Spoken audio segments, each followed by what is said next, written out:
अब मैं यहाँ मल्टी लाइन कमेंट का यूज करता हूँ। अब मैं इसको सेव करके रिलोड करता हूँ तो देखिए स्क्रीन बिल्कुल ब्लैंक है।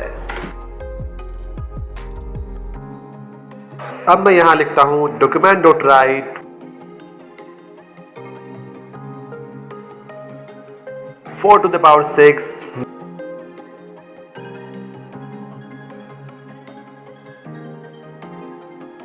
math.pow।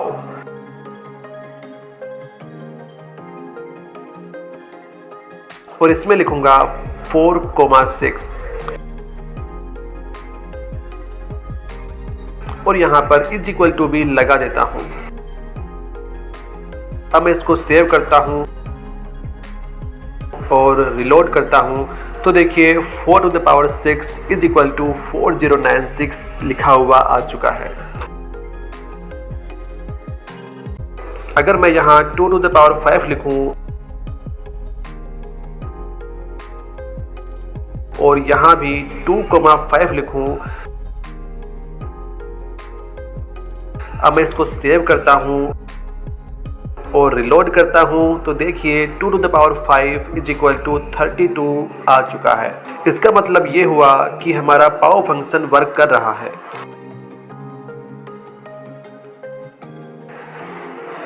यहां मैं लिखूंगा एब्स ऑफ -25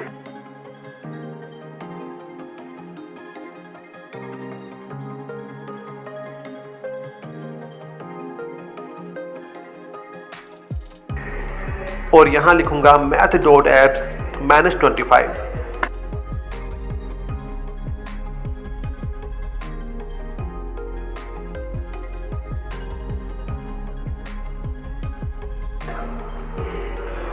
और सेमीकोलन लगा दूंगा।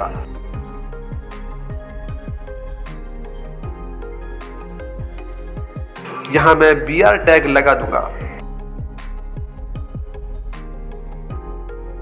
अब मैं इसको सेव करूंगा और रिलोड करूंगा तो देखिए मुझे -25 + 25 के रूप में मिला है। इसका मतलब ये हुआ कि हमारा एब्स फंक्शन वर्क कर रहा है। अब मैं इसको कॉपी करूंगा और यहां पेस्ट कर दूंगा और यहां लिखूंगा SQRT मतलब स्क्वायर रूट। यहां मैं लिखूंगा 81 और यहां भी मैं SQRT लिख दूंगा। यहां मैं लिखूंगा 81। अब मैं इसको सेव करूंगा और रिलोड करूंगा तो देखिए यहां लिखा हुआ आ चुका है SQRT of 81 is equal to 9। इसका मतलब ये हुआ कि हमारा SQRT फंक्शन वर्क कर रहा है।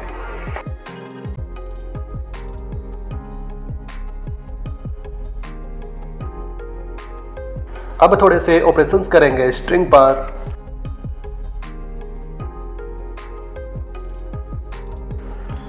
मान लीजिए मैं where str1 नाम की एक स्ट्रिंग बनाता हूं, उसका नाम लिखता हूं कोड विद विशाल।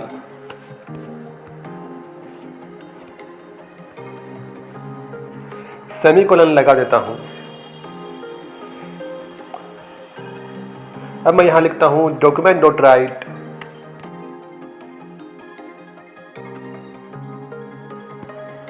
यहां लिखता हूं str1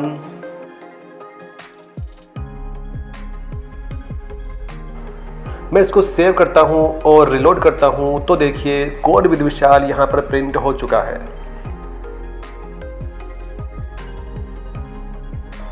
मैं यहां मल्टी लाइन कमेंट का यूज करूंगा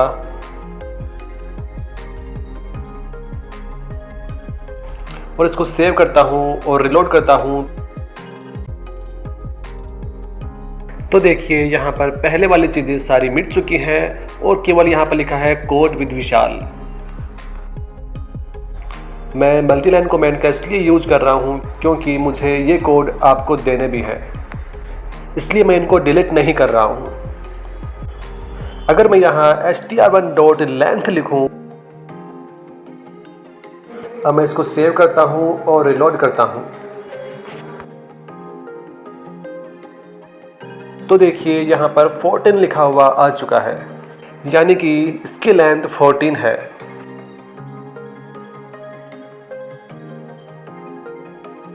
अब मैं इसको कॉपी करता हूँ और यहाँ पर पेस्ट करता हूँ।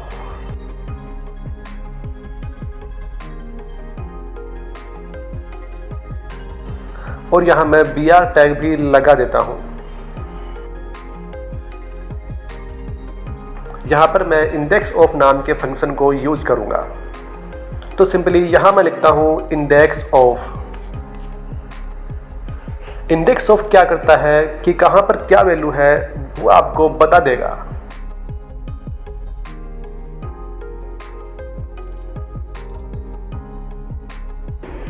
अगर मैं यहाँ विद लिखूँ और इसको सेव करके रिलोड करूँ तो देखिए ये 4 लिखा हुआ दिखा रहा है। ये 4 इसलिए लिखा हुआ दिखा रहा है क्योंकि WITH में 4 करैक्टर्स होते हैं।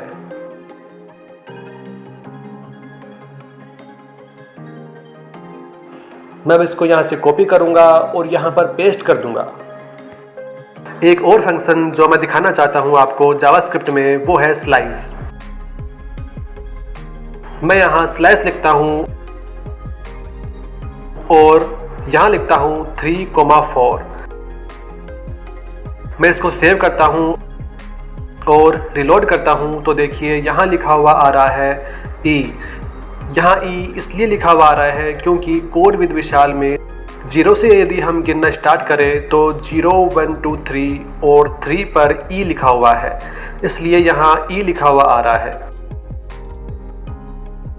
यदि मैं यहाँ 3, ऐड करता हूँ और इसको सेव करके रिलोड करता हूँ तो यहाँ लिखा हुआ आ रहा है EWITH, क्योंकि 8-3 = 5 करैक्टर्स आने चाहिए। अगर मैं यहाँ केवल 3 ही लिखूँ और अगर सेव करके रिलोड करूँ तो ये तीसरे करैक्टर से स्टार्ट होकर पूरी स्ट्रिंग को दिखाएगा।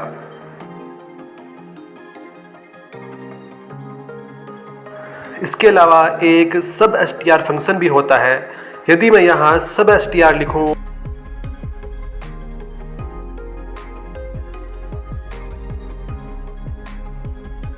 और यहाँ लिखूँ 3,7, अब मैं इसको सेव करता हूँ और रिलोड करता हूँ तो देखिए यहाँ पर लिखा है EWITHVI, यानी कि यहाँ पर 7 करैक्टर्स शो हो रहे हैं। मैं अगर यहाँ लिखूँ रिप्लेस और यहाँ लिखता हूँ विशाल, राहुल,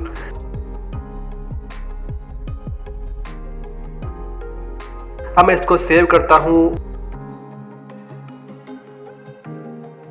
और रिलोड करता हूँ तो देखिए यहाँ पर लिखा है कोड विद राहुल, यानी कि हमारा रिप्लेस फंक्शन वर्क कर रहा है। अब मैं यहाँ लिखता हूँ 2 अपर केस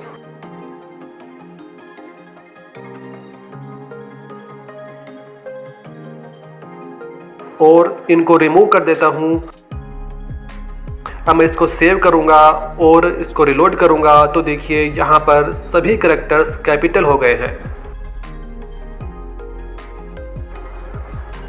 अब मैं यहाँ लिखता हूँ 2 लोअर केस। मैं अब इसको सेव करता हूँ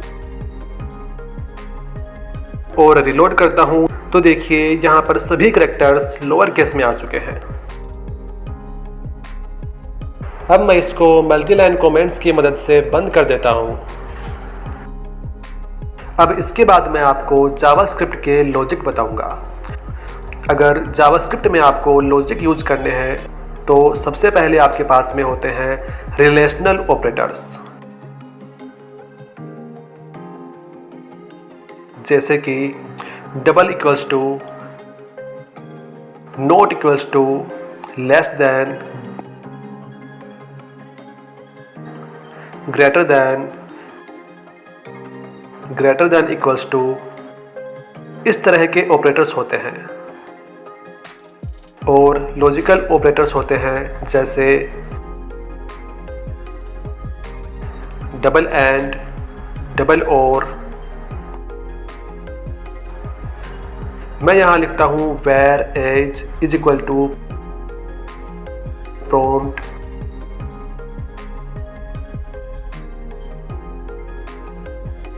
और यहाँ लिखता हूँ व्हाट इज योर एज और सेमीकोलन लगा देता हूँ। अब मैं इसको सेव करता हूँ और रिलोड करता हूँ तो देखिए ये मुझसे पूछ रहा है व्हाट इज योर एज। अगर यहाँ मैं 25 लिखता हूँ और ओके करता हूँ तो देखिए ये अभी कुछ नहीं दिखा रहा है, क्योंकि मैंने अभी इस वेरिएबल में सिर्फ स्टोर किया है, कुछ किया नहीं है। यहाँ मैं लिखता हूँ if age is less than 20, double and age is greater than and equal to 10,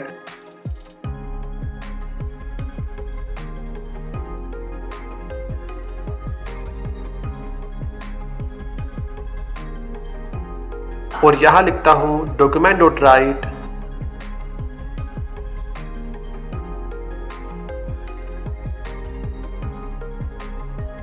you go to the school।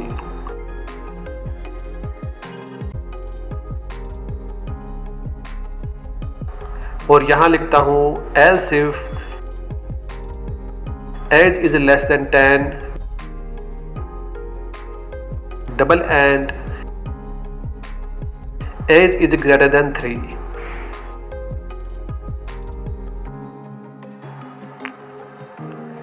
यहाँ लिखता हूँ डॉक्यूमेंट डॉट राइट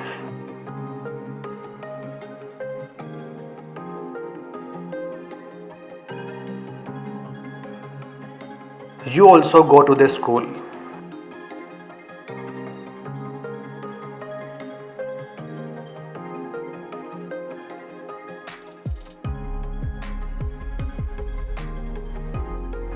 और यहाँ लिखता हूँ else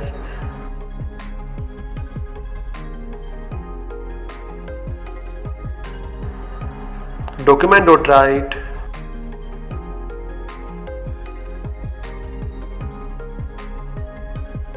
do whatever you want।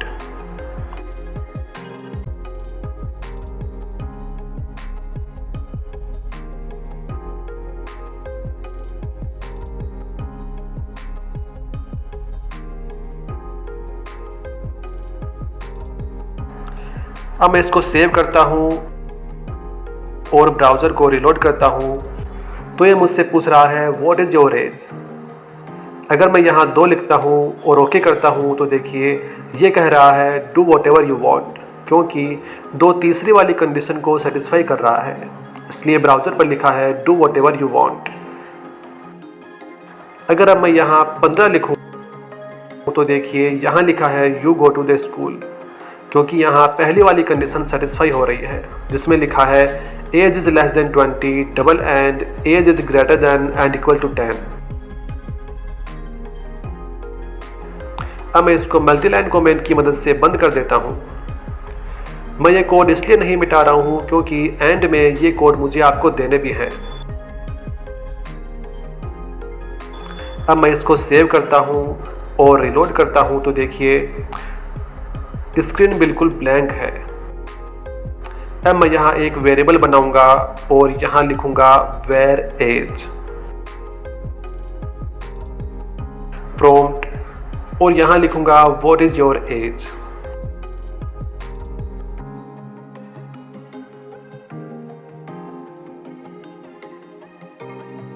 अब मैं यहाँ लिखूंगा switch as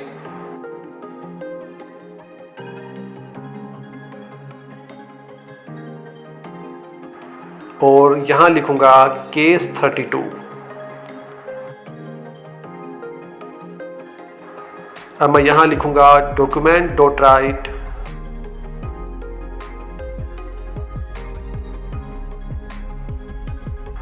(32 years old) okay.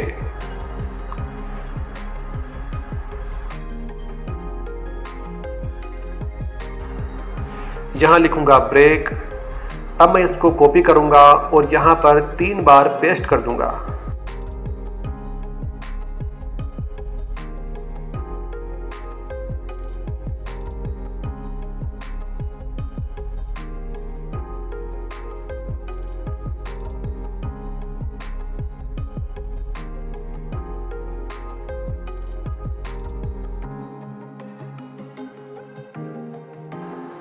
मैं यहाँ संख्याओं को चेंज कर देता हूँ। यहाँ लिखूँगा 22, यहाँ लिखूँगा 12 और यहाँ लिखूँगा डिफ़ॉल्ट,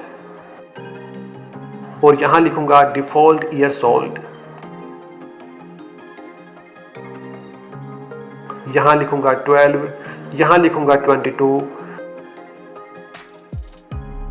और इनको क्वोटेशन मार्क में बंद कर दूँगा।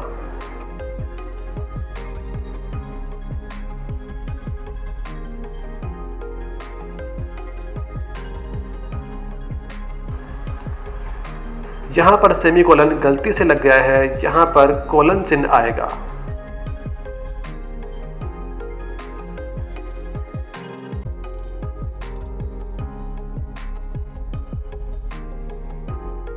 अब मैं इसको सेव करता हूँ और रिलोड करता हूँ तो ये मुझसे पूछ रहा है व्हाट इज योर एज। अगर मैं यहाँ 12 लिखता हूँ और ओके करता हूँ तो देखिए यहाँ लिखा हुआ आ चुका है 12 ईयर्स ओल्ड। ओके, जो हमने यहाँ केस 12 लिखा है ब्राउज़र में भी वही बात प्रिंट हुई है। अब मैं इसको भी मल्टीलाइन कमेंट का यूज करके बंद कर देता हूँ।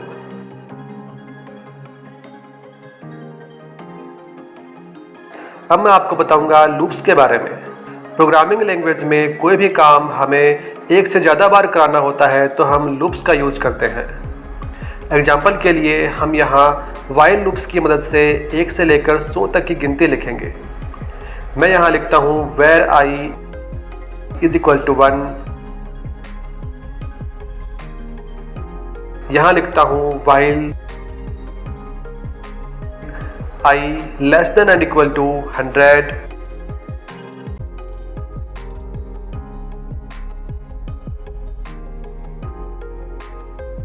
यहाँ लिखता हूँ document.write I सेमीकोलन और यहाँ लिखूँगा I++ सेमीकोलन और यहाँ BR टैग भी लगा दूंगा।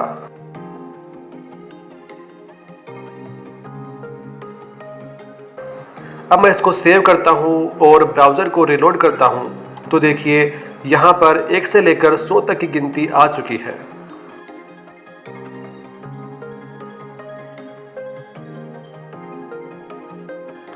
अब मैं आपको बताऊंगा डू व्हाइल लूप के बारे में। यदि हमें किसी केस में लूप को चलाना ही चलाना है तो हम डू व्हाइल लूप का यूज करते हैं। मैं इसको कॉपी करता हूं और यहां पर पेस्ट कर देता हूं। यहां मैं लिखता हूं डू व्हाइल और इसको यहां से कट करके यहां पर पेस्ट कर देता हूं।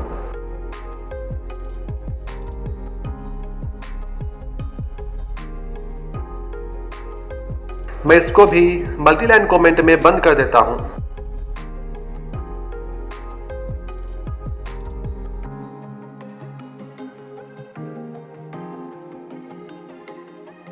अब मैं यहां पर 100 लिखता हूं और इसको सेव करके ब्राउज़र को रिलोड करता हूं तो देखिए हमारे पास 100 लिखा हुआ आ चुका है, यानी कि डू व्हाइल लूप ने अपना वर्क कर दिया है। अब मैं यहाँ 101 लिखता हूँ, इसे सेव करके रिलोड करता हूँ तो देखिए यहाँ 101 लिखा हुआ आ चुका है। अब मैं इसको भी मल्टीलाइन कमेंट का यूज करके बंद कर देता हूँ। अब मैं आपको बताऊंगा फॉर लूप्स के बारे में।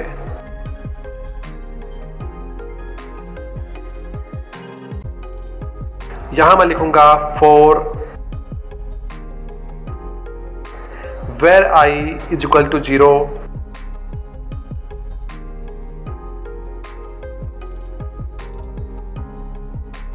I is less than 2, I plus plus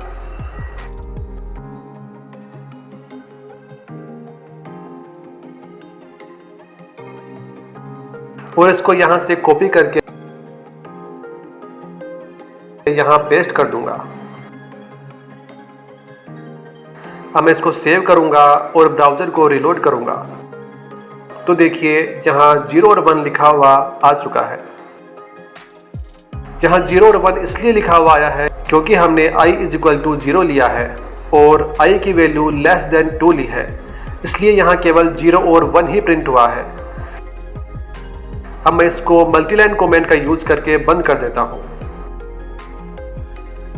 अब हम आगे बढ़ते हैं एरेज की तरफ।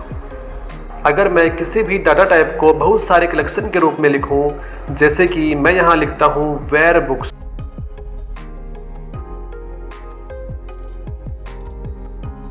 और यहाँ लिखता हूँ हैरी पॉटर,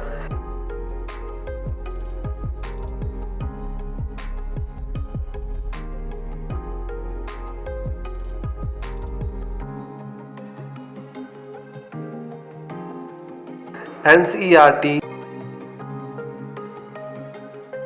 CTCI,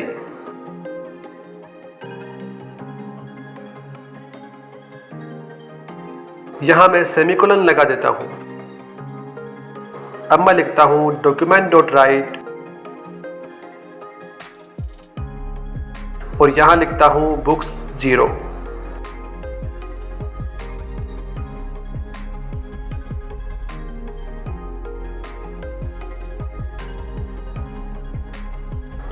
अब मैं इसको सेव करता हूँ और ब्राउज़र को रिलोड करता हूँ तो देखिए यहाँ हैरी पॉटर प्रिंट हो जाएगा। अगर मैं इसको बुक्स 1 कर दूँ और इसे सेव करके रिलोड करूँ तो देखिए यहाँ NCERT प्रिंट हो जाएगा। 0 से स्टार्ट होती है इंडेक्स, इस बात का ध्यान रखना। अगर मैं यहाँ कोमा लगा के 65 लिखूँ और यहाँ 3 लिखूँ और इसे सेव करके रिलोड करूँ तो देखिए यहाँ 65 प्रिंट हो जाएगा। अब हम बात करेंगे फंक्शंस की। उससे पहले मैं इसको मल्टीलाइन कमेंट से बंद कर देता हूँ।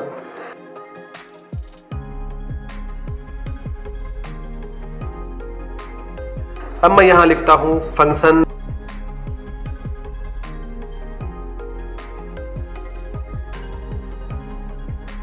विशाल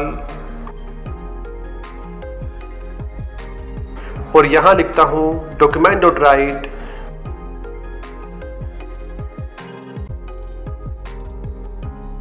we are calling Vishal.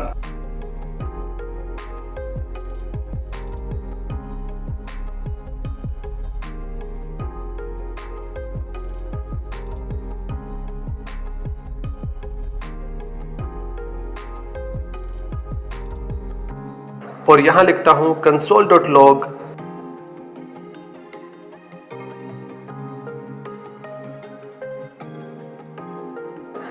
we have executed Vishal functions।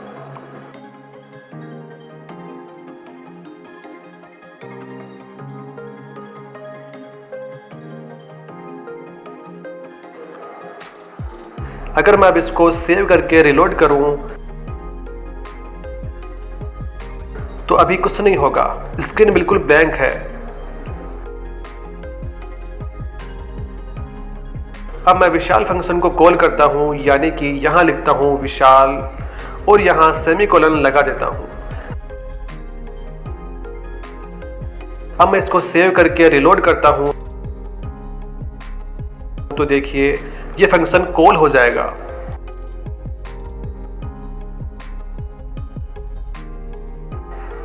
अब मैं इंस्पेक्ट पर जाके कंसोल पर क्लिक करूंगा